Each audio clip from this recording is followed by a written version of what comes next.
12 del día y 1 minuto. Bienvenidos a la edición central de Noticias Minuto a Minuto. Gracias por preferirnos para estar bien informados desde sus casas. En el siglo XIX se comenzó a hablar sobre la libertad de prensa en varios países como Francia, Alemania y Estados Unidos. Tenemos las opiniones de la gente. Dime, ¿qué opinas tú sobre la libertad de prensa? Pues sería bueno que dieran más libertad a la prensa para poder informarnos mejor lo que está pasando en ciertos lugares y no sea tan vedada esa información. ¿Considera usted que, digamos, no dejan que los periodistas saquen las notas como deberían ser y digan la verdad? Hay muchas veces que eso no pasa y eso es el problema actualmente, que vean tanto la información que la información a veces sale incompleta o ni siquiera sale a veces. Listo, estas son las opiniones de la gente que tenemos aquí desde el macro, cubriendo la feria Uniminuto. En la actualidad es muy incierto saber si existe la libertad de prensa para que los periodistas puedan decir la verdad. Tenemos más opiniones y tenemos a Jason, líder en comunicaciones de la Universidad Minuto Dios. Jason, cuéntanos qué opinas sobre la libertad de prensa. Bueno, a todos gracias por la invitación. Opino que en este mundo actual en el que estamos, la libertad de prensa juega un papel fundamental y cuando me hablan de esto me voy mucho a las redes sociales. Hoy en día cualquier persona puede tomar una cámara, hablarle a un canal de YouTube y que lo vea 1000 personas, hacer un tweet y que lo vea 1000 personas. Pienso que la libertad de prensa hoy está muy dada a eso, a que cualquier persona puede hablar de cualquier tema, no estamos sesgados a nada, de que si en un canal nos dicen no puedes hablar acá, uno puede buscar el medio para hacerlo. Entonces pienso que estamos en medio de una comunicación muy participatoria, que es lo que hace que la libertad de prensa se dé. Vale, muchas gracias. Estas son las opiniones de la gente para el noticiero Minuto a Minuto. Vamos con Sebastián Ramírez, que se encuentra con un personaje importante en la feria Uniminuto en la carrera 80 con Avenida Boyacá. Sebastián, adelante. Sí, claro, estamos aquí desde la feria Uniminuto cubriendo un evento muy especial para que todos ustedes vengan y estén acá conectados con nosotros. Estamos tratando un tema muy especial y es la libertad de prensa. Tenemos un experto en la libertad de prensa, es un español. Tenemos a Miguel. Miguel, cuéntanos, ¿qué opinas tú sobre la libertad de prensa? Bueno, pues con mi humilde experiencia trabajando en MTV en Londres, en Televisa en México y ahora aquí en City TV, creo que lo más importante es no tener censura, que la población se pueda expresar libremente. Creo que no hay nada más valiente en una sociedad que evoluciona, que es que los medios de comunicación no se censuren y que haya una libertad total y absoluta. Eso es lo que yo intento, no censurarme en mi programa, en mi vida, diariamente, que mejor que los medios de comunicación no lo hagan.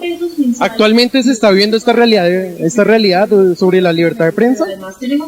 Bueno, existen muchos monopolios, ¿no? En radio, televisión y también en medios de comunicación. Pero bueno, yo creo que uno tiene que empezar por uno mismo, por cambiar, más que los medios grandes. Si uno cambia, yo creo que el mundo puede cambiar. Gracias, Miguel. Seguimos en estudio con más noticias. Las gacetas en el siglo XVII fueron el medio de comunicación por el cual la población se mantenía informada. En la actualidad se conocen como periódicos y su periodicidad varió con el pasar del tiempo. Hoy lo podemos obtener todos los días. Camila nos ampliaría esta información. Adelante, Camila. Buenas tardes, seguimos acá en la feria Uniminuto con una hermosa mujer. Bueno, ¿tú qué opinas sobre las gacetas actualmente, el periódico? Buenas tardes, Camila. Bueno, yo quiero decir que como todos los medios de comunicación o como todas las partes en las que pueden plasmar ideas para informarnos, por ejemplo, los periódicos son muy buenos. El periódico, puedo decir personalmente, digo que no lo leo mucho, que sí de pronto como la noticia que necesito la leo y de pronto me informo por esa parte, pero que personalmente prefiero todo lo que tiene que ver con lo electrónico. Más fácil de pronto internet, se escucha un rumor sobre una noticia, de una busco, no tengo como la facilidad de ir a buscar un periódico, comprarlo y decir, bueno, de pronto me sirve o no la noticia. Siento que por la inmediatez el internet es como mejor. Ah, bueno, muchas gracias. ¿Y qué, digamos, una crítica hacia el periódico le podrías hacer? Bueno, no, yo creo que crítica no, de pronto la inmediatez como te lo mencioné, pero no, el periódico yo creo que es muy completo y de pronto las personas que son mayores a nosotros, porque creo que nosotros somos como muy jovencitos, siempre van a preferir este tipo de periódico, este medio como para informarse, entonces no tengo ninguna crítica de pronto para hacerlas. Bueno, muchas gracias. Bueno, estamos acá en el stand de comunicación social, entonces vamos a hacer como un sondeo de opinión a ver qué piensa la gente sobre las gacetas. Hola, ¿cómo estás? Diego, mucho gusto. ¿Qué opinas sobre los periódicos? Creo que son una buena alternativa de comunicación con sus diferentes clases. Opino que es muy bueno para la sociedad. Ok, muchas gracias. Bueno, ¿sabes qué es las gacetas? ¿Sabes qué es una gaceta? Claro. Es donde se presentan los grupos, cualquier grupo, y es al aire libre. Te cuento, era como lo que se hacía, era algo crítico sobre la política, ¿sí? Entonces, ¿qué opinas sobre eso? ¿Qué opino sobre eso? Pues no sé, no sé qué decirte porque no sé. Bueno, muchas gracias. Vamos a seguir hablando de las gacetas, tenemos más opiniones de la gente. Hola, ¿cómo estás? ¿Cómo es tu nombre? Angie Catherine Pulido Tobar. Angie, bienvenida al noticiero Minuto a Minuto. Angie, cuéntanos, ¿qué opinas sobre las gacetas o los periódicos actualmente? Pues a mí me parecen muy buenos, pero actualmente ya la gente no los utiliza porque utiliza más la internet. ¿Tú crees que la internet está reemplazando ya los periódicos? Actualmente sí, porque ya la gente se da al facilismo. Esas son las opiniones que tenemos aquí en el stand de Comunicación Social y Periodismo. Sigan ustedes en estudio en un Minuto a Minuto. Vamos a un corte comercial, ya regresamos, por favor, no se vayan.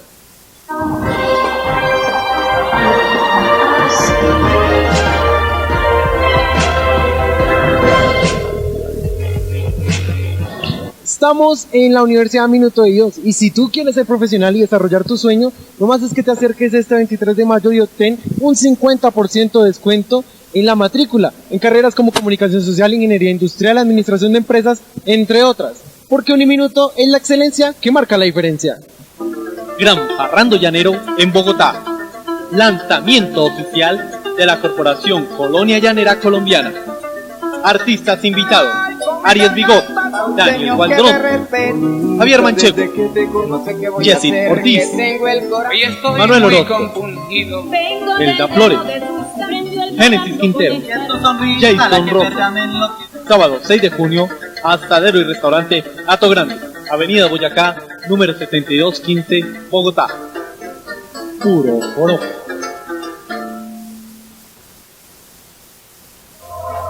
A veces lo tradicional tiende a ser un poco aburrido, pero pásate al nuevo Samsung Galaxy A y disfruta de las mejores selfies y vive las mejores experiencias con las nuevas aplicaciones que te ofrece este Samsung Galaxy A. Porque Samsung Galaxy A soy yo. Samsung Galaxy A.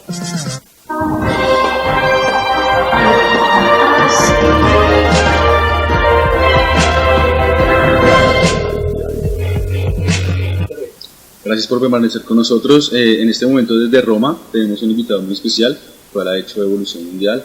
Tenemos al señor Johannes Gutenberg. Señor Gutenberg, gracias por aceptar esta invitación que le ha hecho el noticiero Minuto a Minuto. ¿Se encuentra en línea? Claro que sí, muchas gracias por su invitación. Señor Johannes, ¿quién lo impulsó? ¿Quién le ayudó a realizar este proyecto? Bueno, desde los inicios del proyecto los basé directamente con Hans Riffe, ya que desarrollamos un procedimiento secreto. En 1438, entrenando como asociados Andrés Humann y Andrés Ditzen, y mi socio mayor era Johannes Food. Señor Gutenberg, ¿cómo surgió la idea para poder realizar este invento? Bueno, en Europa muchas personas y personajes pretendieron ser cuna de este arte.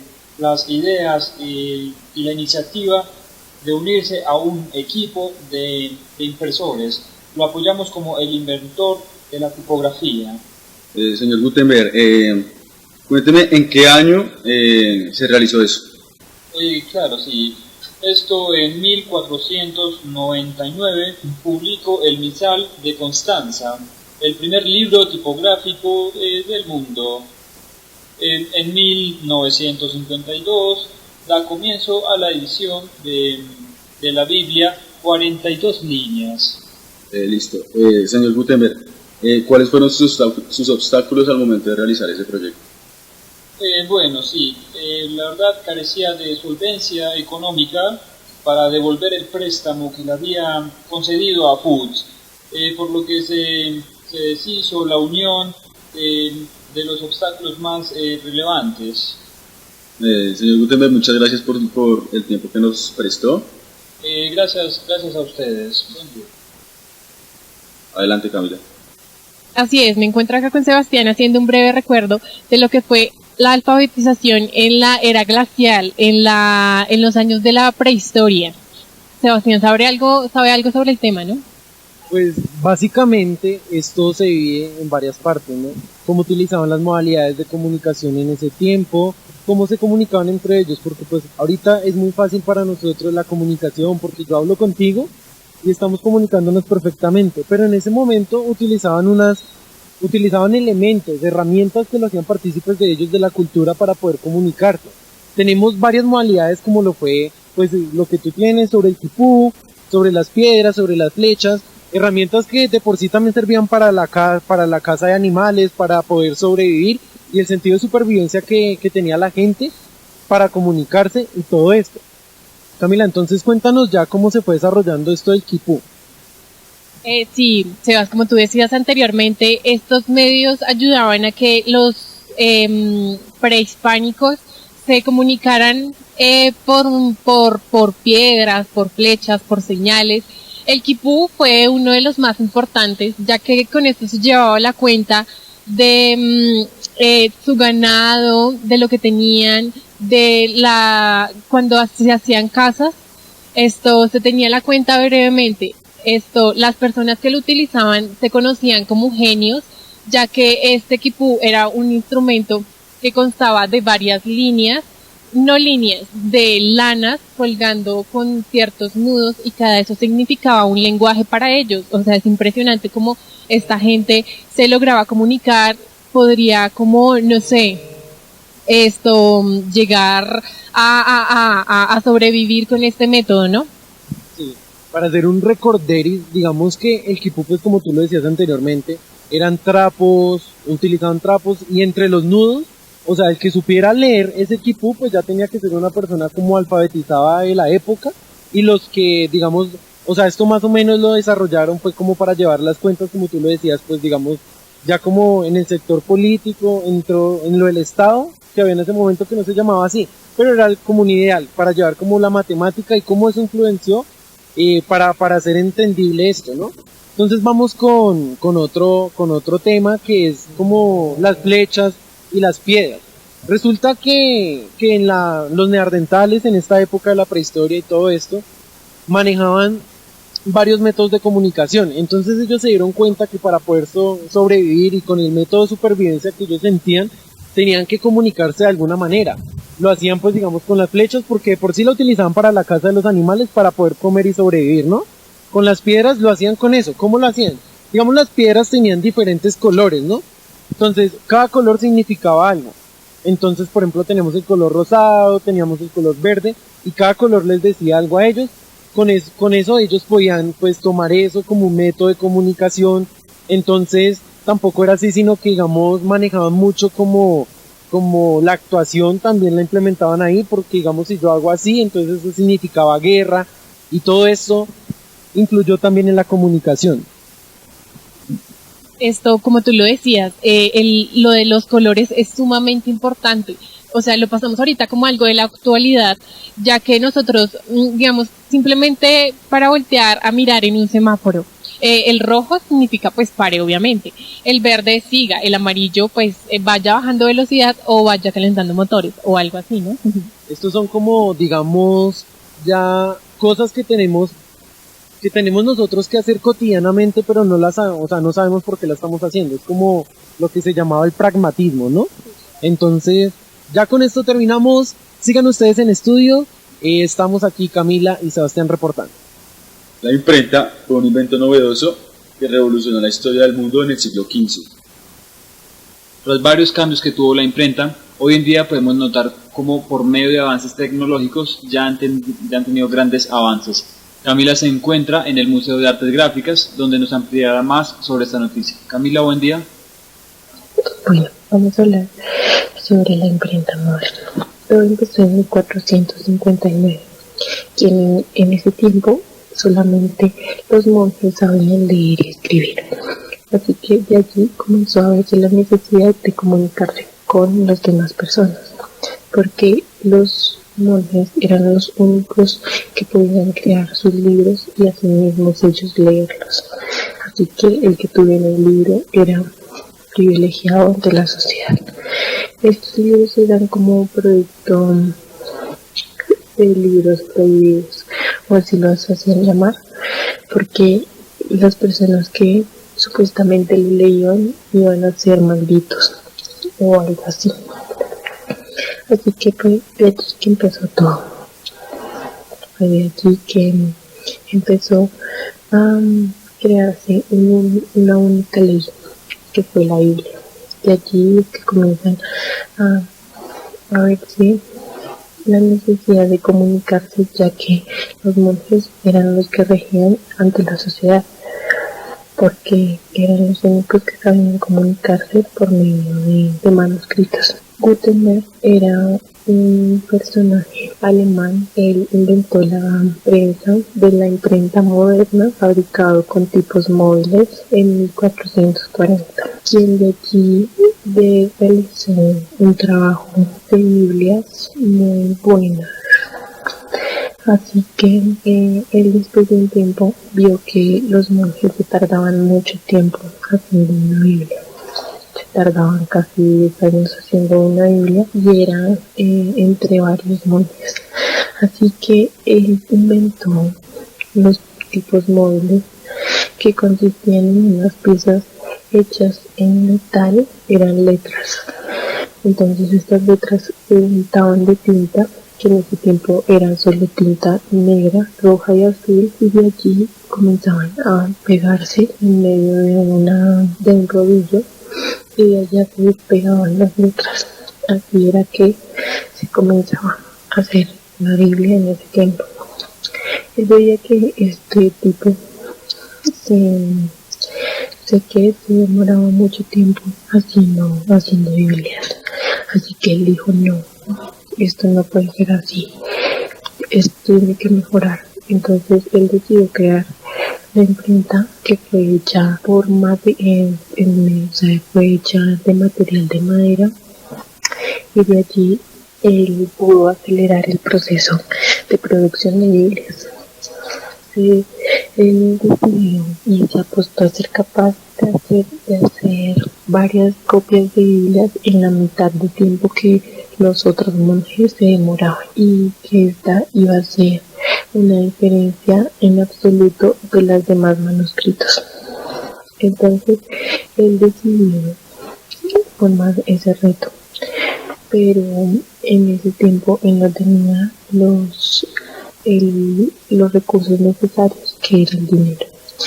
Así que él pidió un préstamo a Johannes Cruz, quien aceptó su propuesta, pero le puso una serie de condiciones: que si él no llegaba a un tiempo determinado, él cogía los créditos de las demás Biblias. Así que él decidió y dijo, bueno, listo, hagámoslo. Entonces él decidió hacer esas Biblias. Fueron las mejores Biblias que pudo haber sacado. Entonces esto duró mucho tiempo haciendo estas Biblias, pero no le alcanzó el dinero ni el tiempo. Así que él decidió volver a solicitar el préstamo a Prus, y él vuelve a aceptar su propuesta. Entonces duró otra vez un tiempo haciendo Biblias, y su meta era hacer más de 150 Biblias, pero no pudo. Entonces él le volvieron a agotar los recursos, así que volvió a solicitar el crédito, y en este caso Johannes Cruz le dijo que no, que él ya no podía darle más crédito. Así que con su sobrino Peter tomaron todos los créditos que Gutenberg había hecho, la imprenta, las Biblias, todo lo cogieron y lograron entre ellos dos sacar las 150 Biblias que se habían propuesto Gutenberg. Entonces Gutenberg, destrozado, quedó en quiebra, y realmente así fue como murió él, en la quiebra. Entonces esto fue un poco de lo que fue la historia de la imprenta. Volvemos en estudio. Gracias. Gracias por seguir con nosotros. En este momento estamos entablando una comunicación con el teólogo y el profesor Martín Lutero. Muy buenos días, profesor. Muy buenos días. ¿Cómo está, profesor? Queremos hacerle una serie de preguntas acerca pues, de su profesión y de sus ideologías. Profesor Lutero, ¿qué lo llevó a usted a rebelarse contra la Iglesia? Como tal, no es una revelación, ya que manejo un ideal específico de lo que para mí es la religión. Son para mí críticas de diversos religiosos, pensadores o políticos europeos basaron en provocar un cambio dependiente y generalizado en usos y costumbres de la Iglesia Católica. Tenían que hacer una negación de la jurisdicción papal sobre toda la cristiandad. Bueno, profesor Lutero, ¿cuáles eran sus ideales? Principalmente el ideal que yo manejaba era hacer que el pueblo pudiera interpretar la Biblia de una manera distinta y así darle una propia interpretación sin engañar a las personas que les dijeran que no o que era la palabra de Dios. Bueno, profesor Lutero, ¿quién lo apoyó en esto y quién no lo apoyó? Al principio fue algo muy duro para mí, ya que yo era el único que iba en contra de eso que era la Iglesia. Fui apoyado principalmente por el Padre Superior, donde realizábamos los estudios para sacerdotes. También me apoyó un gran amigo de la casa sacerdotal donde fui exiliado, y pues la gente que no estuvo conmigo en ese proceso de revelación fueron pontífices de Alemania, los cuales me apoyaban mi ideología, ya que decían que iba a hacer una división ante la Iglesia. Bueno, muchas gracias, profesor Lutero. Gracias a ustedes por invitarme a su programa. La radio y la televisión tomaron origen en los años 20 y han tenido gran influencia a nivel mundial y nacional.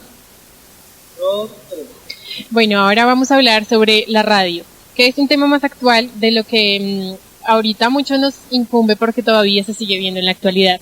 Entonces, a principios de lo que fue la radio, empezó con lo del Titanic, que fue como la bomba que estalló por la rápida comunicación que se llevó a cabo por esto. En menos de 24 horas todo el planeta sabía sobre esta gran catástrofe.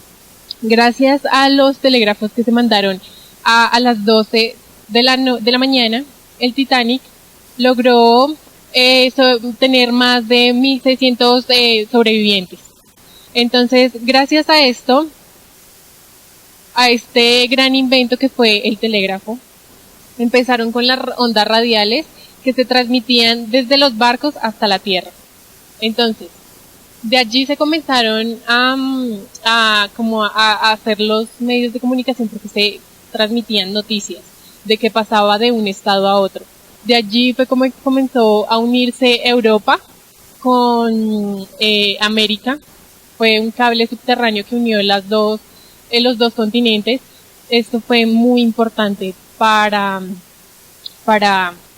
todo el mundo. Que la gente hubiera podido lograr esta gran comunicación fue espectacular. Ahora vamos a hablar sobre algo más actual, más de acá de Colombia. Entonces, que fue como la radio Sutatensa.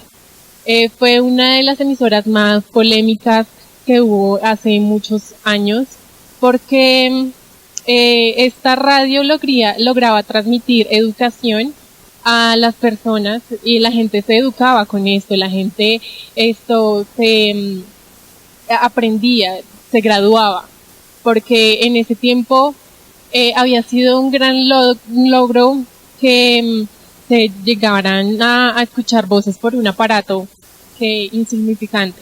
Entonces, todo comenzó como a expandirse. Gracias a esto se llevaron muchos de los acontecimientos más grandes. Bueno, y ahora vamos a hablar de unos datos más curiosos con Sebastián Ramírez. Vamos, Sebastián. Continuamos hablando de la radio y hay unos datos curiosos que nos importan tanto a ustedes como estudiantes y a mí como comunicador social y ustedes como televidentes también del noticiero El Minuto a Minuto. Y es que la radio comenzó, pues como decía mi compañera, a darse por ondas radiales que producían, bueno, que cuando hicieron el ensayo se dieron cuenta que esto producía un espansamiento como de la frecuencia. Entonces teníamos dos tipos de frecuencia. Al inicio teníamos la frecuencia AM y la frecuencia AM manejaba más que todo como sectores cerca y todo esto. Ya con la frecuencia modulada que fue la FM fue cuando se empezaron a expandir las estaciones de radio. Ya eran estaciones de música, estaciones informativas.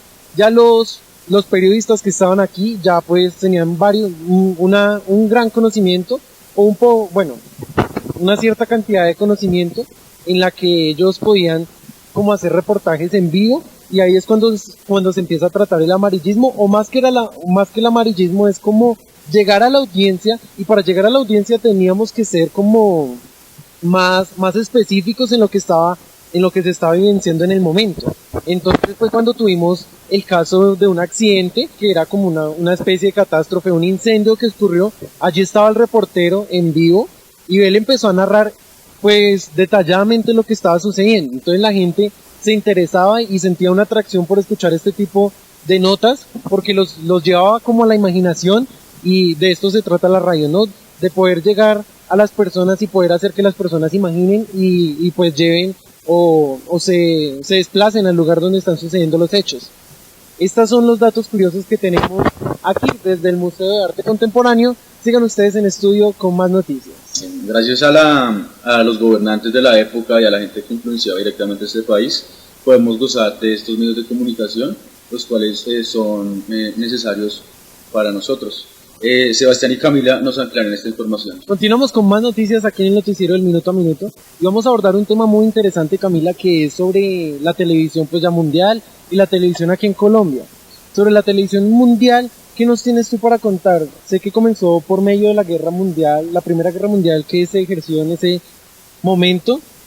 Cuéntanos un poco más acerca de esto. Bueno, Sebastián, estás equivocado, porque la Primera Guerra Mundial fue lo que estalló lo de la radio. La segunda fue lo que marcó la televisión.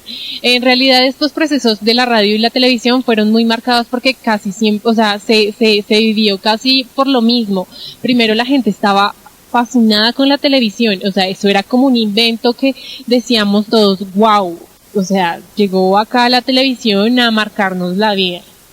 Entonces la gente comenzó pues a ver sus canales por un televisor, no de los que vemos ahorita, que es un televisor pequeño, pantalla plana, sino era una caja de madera que contenía un tubo. Este tubo era el que traía la señal era bastante mala, obviamente, porque pues como íbamos a lograr una señal buena si en ese tiempo pues la señal era malísima, ni siquiera se habían esos tipos de señales. Entonces era por un tubo que transmitía por medio de eso. Entonces fue como que lo que marcó la televisión en esos tiempos, ¿no? Aparte de eso, pues ya tenemos, digamos, como que la radio, primero surgieron los periódicos. Cuando llegó la radio, los periódicos decían, no, ahora como ellos van a tener todo hablado, entonces de pronto nos van a quitar una gran parte del mercado. Pero no es así. Ahora la radio tenía miedo de que la televisión le quitara gran parte pues de los radioescuchas que ellos tenían. Entonces ellos decían, entonces, si la televisión contiene ya como las tres modalidades que lo son ya, pues lo que era el periódico, lo que era la radio, y ya pues ahora era lo visual. Y pues a la gente actual le gusta y le entra todo por la visión. Entonces ya con esto entonces tenemos que la televisión entonces fue un surgimiento, pues como tú nos decías, con la Segunda Guerra Mundial. De por sí la televisión y la radio surgieron casi que iguales, ¿sí? Teníamos la Primera Guerra Mundial con la radio y la Segunda Guerra Mundial con la televisión, y eso fue lo que le dio surgimiento a lo que fue la televisión. Claro, obviamente la gente comenzó como a soñar, a decir, yo voy a ser como él, yo voy a ser como ese policía de las películas, yo voy a ser como el fuerte, el valiente de esa historia.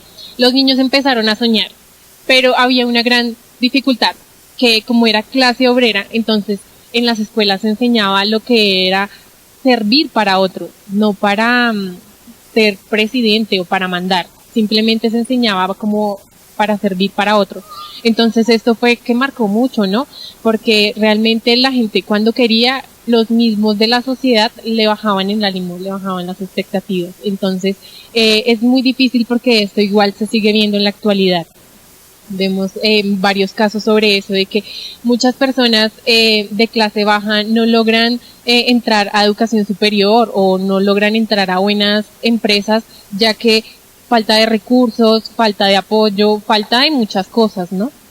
Con eso ya podemos ver que la televisión buscaba un objetivo claro, que al principio pues digamos era pues hacer como publicidad, como tener dinero, y pues eso fue lo que fueron instaurando o adoptando en Francia y estos países. Se tenía dicho que al principio los comerciales, lo que era la publicidad, tenía que ser nacional e influyente en la sociedad, es decir, yo voy a conseguir noticias en la sociedad para poder decir como desde allí qué me sirve para hacer una publicidad, para que la gente se sienta identificada.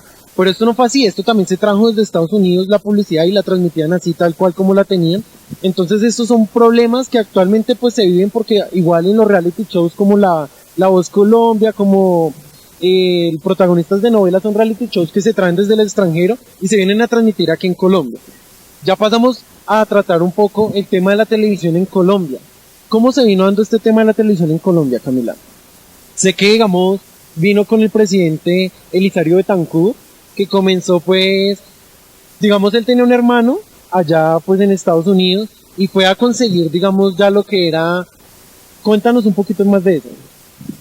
Sí, realmente él se fue a los Estados Unidos, consiguió aparatos, se consiguió todo para que se trajera la televisión acá a Colombia, ¿no? Infortunadamente no se pudo, como acá en Colombia no estábamos preparados para recibir esa tecnología. Entonces, ¿qué hicieron? Tuvieron que educar a la gente para que pudiera llegarse a hacer periodismo, para que se pudiera llegar a hacer algo de televisión colombiana. De allí es que surge, Sebastián, lo que es las noticias en la televisión, ¿no? También tenemos que, digamos, cuando trajeron todos los equipos que consiguieron, que las cámaras, que todo esto, cuando los trajeron acá, pues no había personal, como tú decías. Entonces fueron a Cuba, el man pues fue a Cuba y trajo gran parte de personas que tenían conocimiento sobre el tema de dirección, de producción, camarógrafos, y ya los periodistas venían saliendo, digamos, de la misma cultura, de la misma sociedad. ¿Qué pasa con esto? Que, digamos, ya gran parte, digamos, no tenían como financiamiento económico para poder sostenerse en la televisión, y gran parte de esto fue cuando se empezaron a hegemonar las empresas grandes como lo fue RCN y Caracol. Ellos dijeron, no, nosotros queremos pagar espacios en televisión, y pues al gobierno y al Estado le convenía porque no tenían cómo sostener la educación.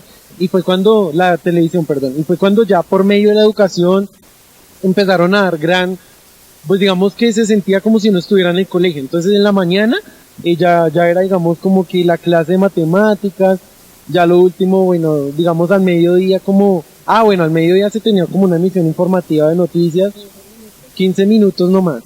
Y ya después en la tarde se veían otra vez clases, y a lo último la hora loca, que era como escuchar música a través de la televisión, y recreadores que a través de la televisión pues recreaban a los niños que estaban ahí. Eso fue básicamente. Hablemos ya como de canales que empezaron a surgir aquí en Colombia. Cuéntanos sobre un canal. Varios canales se comenzaron a formar por regiones. Estaba Telecaribe, Telepacífico, Telecafé. Habían varios canales que se comenzaron a formar gracias a esta traída de la televisión, ¿no? Entonces, ya con esto terminamos. Sigan ustedes en estudio. Estamos aquí Camila y Sebastián reportando.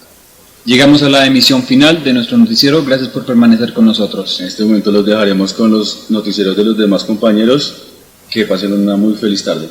Gracias.